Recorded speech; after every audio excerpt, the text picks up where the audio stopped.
Hi, my name is Brian Weed. I'm an assistant pastor at Calvary Chapel, Philadelphia. I oversee the young adults group there, and I've been coming to the camp at Old Mill since 1995. I think I was 17.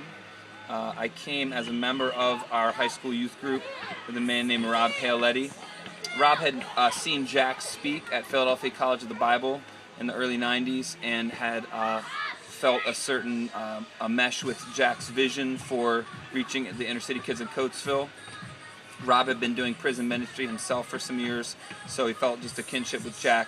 And I know that he began, even before I met Rob, he had begun to go into the old Oak Street housing projects and minister to the kids in Coatesville, I think out of the backs of vans and doing kids clubs and things there for them. So when he became our youth pastor, he told us he was going to cancel our weekly trip to the Ocean City shore, which was basically a week-long hangout for our youth group.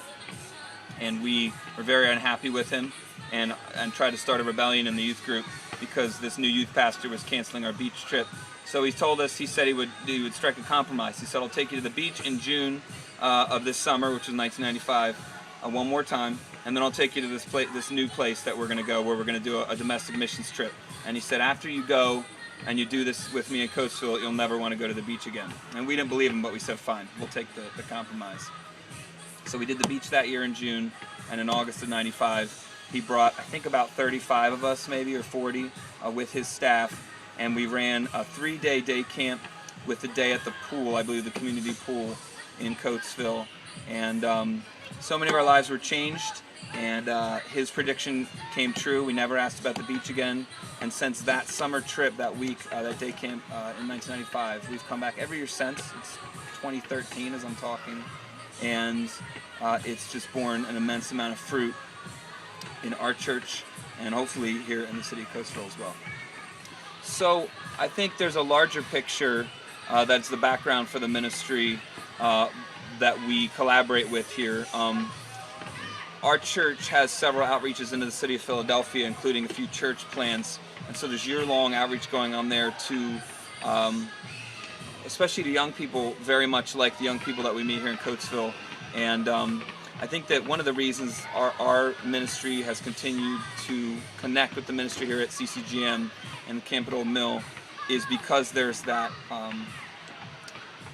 lineup in larger visions. There's a lineup in larger vision of the way we view the Word of God, the pride of place we give to the Word of God, and the way we want it to change our lives. There's a lineup in vision between the two ministries, Calvary Chapel Philadelphia and CCGM, in terms of the place that prayer should have. And our church, we have a Sunday night prayer meeting in our church. It's a major part of the life of the church. And so, we have a weekly chance to pray over the ministries in the city. Even our weekly ministry at Coatesville gets prayed for by the church body there every year before we come. There's a lineup and vision in terms of reaching, as I know Jack would say, the least and the lost. And so even though we have, which I was actually just saying to Jack, even though we have a large quantity of ministry we could do in our city of Philadelphia, I think two things have kept us coming back to the camp at Old Mill.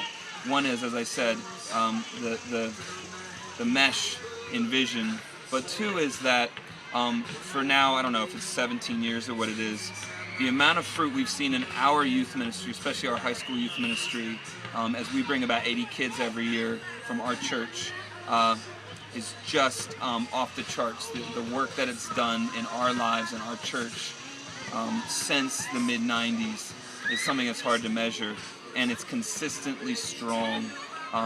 And I guess I would add this, the fact that there's a year-round ministry here, if there wasn't the ministry through Citygate Mission and even the way that CCGM partners up with the Bridge Academy and the year-long ministry with the Bible club here, I'm sorry, that's probably not what they call it, but on Thursday nights, and the fact that we get to just be part of a ministry that continues year-round and continues on with Jack and the adults that he works with and the high school youth group that is now connected with the ministry here. So there's really a holistic vision here at CCGM and the camp at Old Mill, and we, I think, continue to come back because we know that we're not just spending some time with some little kids and then they have nothing else all year long. we get to be we get to put a brick in the house that's being built here, and so it's worth it, I think, for us, both from what we receive from the ministry and the fact that we know we're pitching into a larger effort that's going on with Jack and the whole team here.